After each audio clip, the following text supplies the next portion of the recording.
Some years ago, a photo appeared in the pages of the New York Times showing a middle-aged man with a huge mustache and rather unkempt hair, dressed in formal evening clothes and sitting on a chair in the middle of a street, playing the cello.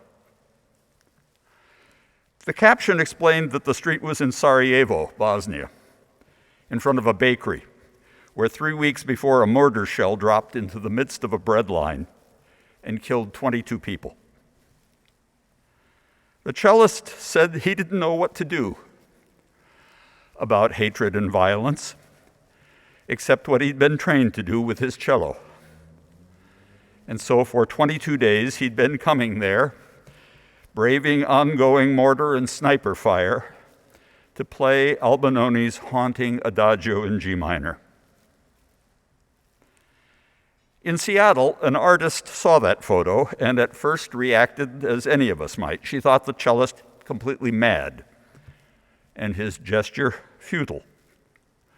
But the image of him playing softly with his cello, one note at a time, like a Pied Piper trying to call out the rats that infest the cellars of the human spirit, finally made her ask this question: what can any of us do? Only that which we have learned to do, one note at a time. And so she organized 22 cellists to play Albinoni for 22 days in 22 different public places, and then on the final day to gather in front of a window where she had arranged a display of 22 burned-out bread pans, alongside 22 freshly baked loaves of bread and 22 roses. The story of her artistry spread. And Robert Fulghum, a UU minister in Seattle and the best-selling author of Everything I Needed to Know I Learned in Kindergarten, saw it and then told me, "John, keep this story alive. It is important. Pass it along." And here's why. Because in each of us, deeper than the cynical guardian of our woundedness, which wants to dismiss all courageous or spiritual action as foolish or futile, there is deeper in our souls and in the soul of every person we deal with an ability to hear the music. Just listen. Fulghum says that we must never, ever regret or apologize for believing that when one of us decides to risk addressing the world with the truth and the love that is in us, the world just may stop doing what it is doing and hear. There is far too much evidence to the contrary. And besides, when we cease believing this, surely the music will stop.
Thank you.